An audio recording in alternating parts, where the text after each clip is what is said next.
বাচ্চাটা বেঁচে গেল, নালে মরে যেত। বন্ধুরা, যেমনটা বাবানকে দেখছো সকাল উঠে এক্সাম দিতে চলে গিয়েছে, ব্রেকফাস্ট হয়ে গেছে, চলো তোমাদের সঙ্গে কথা বলি। গাইস, আসসালামু আলাইকুম। তোমরা সবাই কেমন আছো? আশা করছি ভালো আছো। আমি অনেক ভালো আছি। আমি পিকিস অফিসিয়াল ব্লগ চ্যানেল থেকে তোমাদের আরেকটি নতুন ভিডিওতে নিয়ে এসেছি। ঠিক আছে, তো চলো আজকে নতুন ভিডিওটি এখান থেকে শুরু করছি ব্লগটি।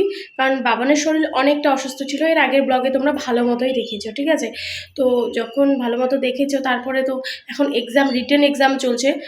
ওর ওরাল এক্সাম শেষ হয়ে গেছে, তো রিটেন এক্সাম, তো যাই হোক রিটেন এক্সাম আছে, তো দিতে গেছে। দেখলেই একটু আগে চলে গেছে ওকে ব্রেকফাস্ট সব কিছু করে দিয়েছি। এখন আজকে পুরো দিনটা কীভাবে কী হবে, আজকে যাব মানে না ওর হসপিটালে যাওয়ার কথা, হসপিটাল তো না, চেম্বারে যাব, ডক্টরকে দেখাবো, আবার এক্সরে রিপোর্ট করতে হবে যে অ্যান্টিবায়োটিক ডোজ 3 দিন চললো, তার রেজাল্টটা কী আসে সেটাও তোমাদের জানাবো। আর বাচ্চার কিছু হলে তো মন মেজাজ অনেকটাই খারাপ থাকে। তো চলো, আজকে বড়বাবু এই টাইমটা বাড়িতে আছে বলে আমার অনেকটা হেল্প হচ্ছে, নাহলে আমার একা তো যুদ্ধ শুরু হয়ে যায়, যেমনটা তোমরা জানো। তো চলো পুরো ভিডিওটা দেখতে থাকো, আই হোপ তোমাদের ভালো লাগবে পুরো ব্লগটা। ঠিক আছে, চলো বন্ধুরা, পাশে থেকে সাথে থেকে যারা যারা চ্যানেলটিকে সাবস্ক্রাইব করেনি সাবস্ক্রাইব করে নিও। সকাল সকাল উঠেই তারপরে চলে আসলাম বিছানা করতে, কারণ বিছানা করা না থাকলে অস্বস্তি লাগে। বাবান উঠে পড়েছিল, বাবানের আজকে প্রথম রিটেন এক্সাম শুরু হয়ে গেছে, যার কারণে আমাদের তাড়াহুড়ো লেগে গেছে। উঠেই মানে যুদ্ধ শুরু হয়ে গেছে সংসারের। ঠিক আছে, উঠে ওকে রেডি করা, ব্রেকফাস্ট করা, সব কিছু করা, সব নিয়ে ব্যস্ততার মধ্যেই সারাটা সময় কেটে যায়। সকাল থেকে 2 ঘন্টা ওর পিছনেই কাটতে হয়। তো যার কারণে আমি সব কিছু করে ওকে এক্সামের জন্য বের করে দিয়েছি। তারপরে এদিকে বিছানাটা করে নিচ্ছি, কারণ বন্ধুরা সকাল সকাল উঠে যদি বিছানা করা না থাকে মনে হয় ঘরের অনেকটা কাজ হয়নি, তাই না? আমার মতো কারা কারা আছে অবশ্যই কমেন্টে জানাবে।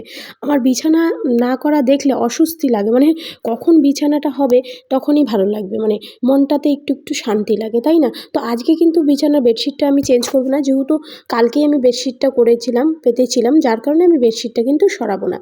ঠিক আছে, আবার তার মধ্যে টেনশন হচ্ছে রিপোর্টে কে বেরোবে না বেরোবে, অনেকটা টেনশনের মধ্যে আছি আমি কিন্তু বন্ধুরা। ঠিক আছে, তারপরেও কন্টিনিউ ব্লগ দিচ্ছি, তো তোমরা সাপোর্ট দেখাবে, পাশে থাকবে, অবশ্যই তোমাদের জন্যই এসেছি।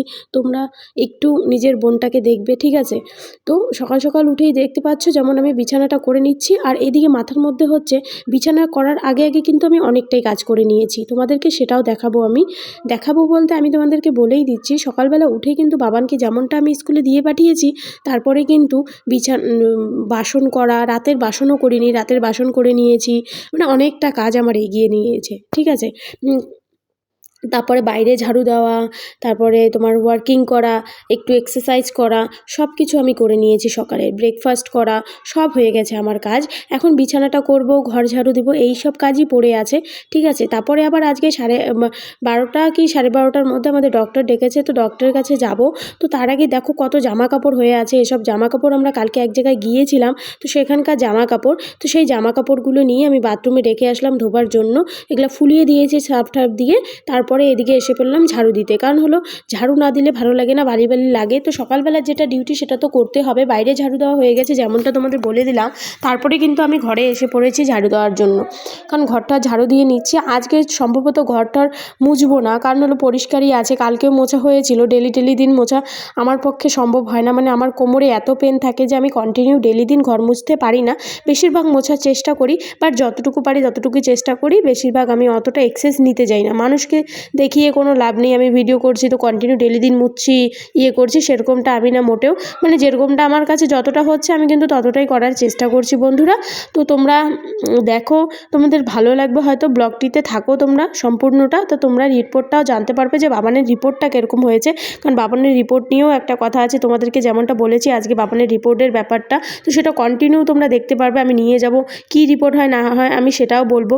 আর ডক্টরটা আজকে এবার নতুন দেখিয়েছিলাম বাবানের, এই ডক্টরটা, সেই ডক্টরটার ব্যাপারেও কিছু কথা বলবো। ডক্টরটা অ্যাকচুয়ালি খুব ভালো ডক্টর, খুব ভালো, মানে বিশেষ ভালো, যতটা হয়তো বলবো ততটাই কিন্তু কম।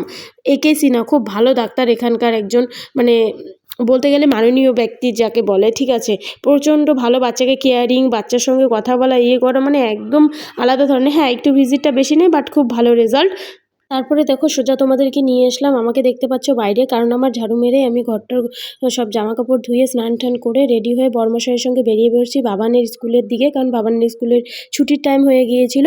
তো দেখো আমি বাবানের স্কুলের ভিতরে ঢুকে বাবানকে ক্লাস থেকে বের করে নিয়েছি, তারপরে বাবান পার্কের দিকে ঢুকে পড়লো, স্কুলে পার্ক আছে ওদের ভিতরে, তো ওই পার্কের মধ্যে খেলা শুরু করে দিল। তো আমিও কিছু বললাম না, যেহেতু এতদিন থেকে অসুস্থ আছে দেখে ভালো মতো খেলতে পারছিল না, তো বাচ্চাকে একটু ছাড়তেও হয়, যার কারণে একটু ছেড়েছি খেলার জন্য। তো 2-3 মিনিট খেলবে, খেলে আমরা ডাইরেক্ট এক্স রে করাতে যাব, কারণ হলো এক্স রে রিপোর্টটা আজকে খুব জরুরি, যার কারণে একবার তো করিয়েছিলাম 3 দিন 4 দিন আগে, তো ডাইরেক্ট ওখান থেকে নিয়ে চলো এক্স রের ওখানে চলে যাওয়া যাক। এই যে দেখো বাবানকে এক্স রে রুমের সামনে, তো ও বসেছিল, আমি ওর সঙ্গে একটু গল্প করছি, ও ওয়েটিং করছি, কারণ আমাদের নাম লেখা প্রেসক্রিপশন জমা সব কিছু হয়ে গেছে। তো এখন এক্স রেটা ডাইরেক্ট করিয়ে নিই। হ্যাঁ দেখতে পাচ্ছ ওর কতটা চোট লেগেছে, তারপরেও দুষ্টামি ওর কোনো রকম কমে না। তোর সঙ্গে একটু কথা বলছি, হাসি টাসটা করছি, করে এক্স রেটা করিয়ে নিলাম, করিয়ে নিয়ে ডাইরেক্ট ডক্টরের বাড়ির ওখানে চলে গেলাম। দেখো এই যে ডক্টরের বাড়ি, ঠিক আছে, খুব সুন্দর, মানে বাড়িটা যে এত ভালো লেগেছে আমার, মানে বলার মতোই না। তো এই যে দেখো আমি বাড়িটার সামনে দাঁড়িয়ে আছি, মানে আমরা তো মানে কী বলবো, বানাতে পারলে তো বানানোই যায় তাই না, কিন্তু এত টাকা আমাদের পক্ষে সম্ভব না ইয়ে করা। তো যাই হোক আমি ওয়েটিং করছিলাম, করার পরে ডাক্তার দেখিয়ে তারপরে আমরা বেরিয়ে পড়েছি। বাবানকে দেখো, বর্মশাইকে দেখো, তোমাদের দাদাভাইকে, তো তাড়াতাড়ি বাড়ি গিয়ে তোমাদের সঙ্গে কথা বলছি। তো গাইজ আমরা ডক্টর দেখিয়ে বাড়িতে এসে পড়লাম। এই দেখো বাড়ির উপরের ছাদটা দেখতে আসছি, ঠিক আছে। স্ট্রবেরি গাছে বলে পেকেছিল, বাবান বলছিল, তো স্ট্রবেরি দেখতে গেলাম, তো স্ট্রবেরি আধা পাকা হয়ে আছে, মানে অর্ধেক পেকেছে অর্ধেক পাকেনি। তো বাবানকে চলো স্নান করে দিই, রিপোর্ট ভালো আছে, তারপর তোমাদের সঙ্গে কথা বলছি। আমরা যেমনটা বলেছিলাম কিছুদিন আগের ব্লগে তোমরা দেখতে পেয়েছো যে মহব্বত হারিয়ে গিয়েছিল, বাবান কান্না করেছিল, সেই ভিডিওটাই দিয়েছিলাম।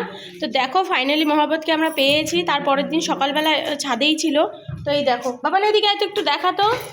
হ্যালো গাইস, তোমাদের থ্যাংক ইউ গাইস। এখন আমি একটু ঘরে যাব, চকলেট দেখাবো, দেখিয়েছিলাম না?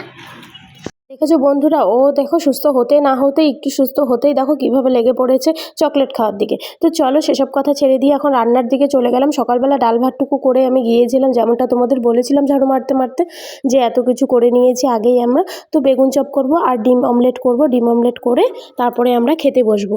তো ডিম অমলেট করছি এদিকে, মানে ডাল দেখো প্রেশারে আমার কড়াই আছে, এবার আমি বেগুন চপটা করে আর ডিম অমলেটটা করে নেবো ফটাফট করে নিয়ে, তারপরে বাবানের লেগ পিস আছে কালকে রাত্রেরই লেগ পিস আছে, চিকেন অনেকগুলো বেঁচে গিয়েছিলো, তো সেগুলো রেখে দিয়েছি। তারপরে চলো খাওয়া দাওয়া করে একটু ঘুমিয়ে পড়বো, রেস্ট করে উঠে তারপরে তোমাদের সঙ্গে কথা বলছি। তোরা দেখো আমরা ঘুম থেকে উঠে পড়েছিলাম, শুয়ে পড়েছিলাম খাওয়া দাওয়ার পরে, ঠিক আছে। তো তারপরে উঠে বাবানকে মুখ হাত ধুয়ে বই পড়তে বসে পড়েছিলাম। কালকে যেহেতু ABS এক্সাম আছে, আজকের এক্সামটা ভালোই হয়েছে বাবানের। তো এখন লিখলো, কিছু লিখে এখন চলে গেল। দেখো লিখতে বসেছিল, সব লেখা টিকা হয়ে গেছে। তো রিপোর্টের ব্যাপার তো তোমাদের একটু আগে বলেইছিলাম আমরা দুপুরবেলা, মানে ডক্টর দেখিয়ে এসেই। তো আজকের ব্লগটা কেমন লাগলো তোমাদের সেটা অবশ্যই জানাবে। তো এখন সময় হয়ে গেছে এই 6টা মতো, তো এখন ব্লগটা শেষ করছি তোমাদের সঙ্গে।